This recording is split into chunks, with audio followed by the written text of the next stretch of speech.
নমস্কার বন্ধুরা, আমি অর্পিতার খুঁটিনাটি থেকে আবার চলে এলাম নতুন একটা ব্লগ নিয়ে। আজকের ব্লগটা একটু ভিন্ন ধরনের, যেটাতে আমি দেখাচ্ছি আমরা তো সবাই বোম্বেতেই থাকি। তো এখানে তো বাঙালি মাছটা খুব একটা পাওয়া যায় না, এখানে সব সামুদ্রিক মাছ। তো বাঙালি মাছের এখানে যে যে এরিয়াতে থাকে সেই সেই এরিয়াতে একটি করে বাঙালি মাছের দোকান থাকে, একটি দুটি করে থাকে।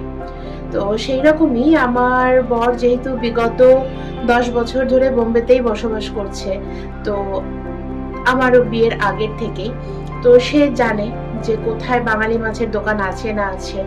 তো কোভিডের আগে পর্যন্ত